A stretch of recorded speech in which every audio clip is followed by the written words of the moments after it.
प्रश्न करतील ना.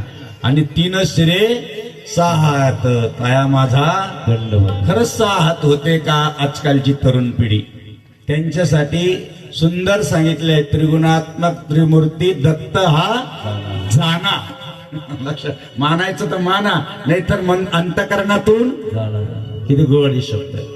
आणि म्हणून त्रिगुणात्मक त्रिमूर्ती. गुण कोणते आहे? 3 मुख कोणते आहे? एक तुम्हाला माहिती, गुणाचे प्रकार सगळ्याला माहिती. एक तमगुण आहे, एक रजगुण आहे आणि एक सत्वगुण आहे. असे 3 गुण दत्तात्रेयमध्ये. किती विशेष आहे, म्हणून त्यांना जाणायचं आहे. विशेष आता आमचे बोलीगिरी बाबा सांगत होते, आम्ही त्या कर्दळी वनात जाऊन आलो. ब्रह्मदेवानं ज्या वेळेस भगवान विष्णू आणि लक्ष्मी बसले होते, ब्रह्मदेवाला बोलून घेतलं, ब्रह्मदेवा आपल्याला आता सृष्टीची रचना करायची आहे आणि म्हणून काहीतरी उत्पत्तीचं साधन सुरू करा. म्हणून पहिले जे काही ह्या भूताला ऋषी जन्माला आले असेल ते म्हणजे अत्री ऋषी जन्माला आले. कोण जन्माला आले? अत्री ऋषी. आणि अत्री ऋषीचं लग्न झालं कर्दळी वनात. कुठं झालं?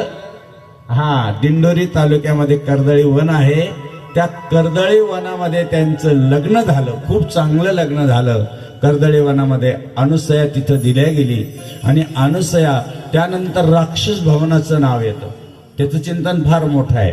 आपल्याला इकडे गरज नाही. तिथं आमचे गोदावरी नदीमध्ये, गोदावरीच्या अगदी कुशीमध्ये स्नान करताना अत्री ऋषी स्नान करत होते आणि 3 देव परीक्षा घेण्यासाठी पत्नीच्या अनुआज्ञानं.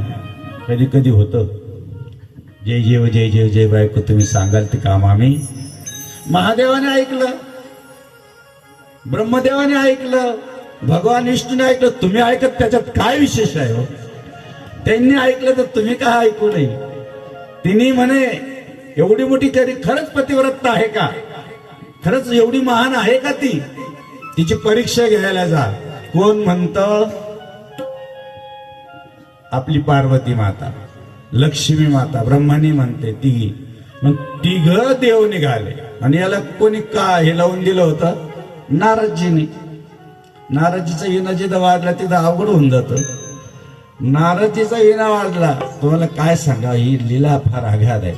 आम्हाला बाबाजींच्या कार्याचं प्रत्येक गावामध्ये शिवमहापुराण कथा एवढा आहे की अक्षरशः जवळजवळ 9-10 कथा. आणि गाडीतून आज कार्यक्रम आटपला का दुसऱ्या दिवशी कथा सुरू होते. आणि दररोजचे 2-4 प्रवचन आमचे महात्मे लोक सांगतात की इथे यावंच लागेल. बालगिरी बाबाचं तर 2-4 दिवसात फोन, बाबा या ठिकाणी आमका कार्यक्रम यायला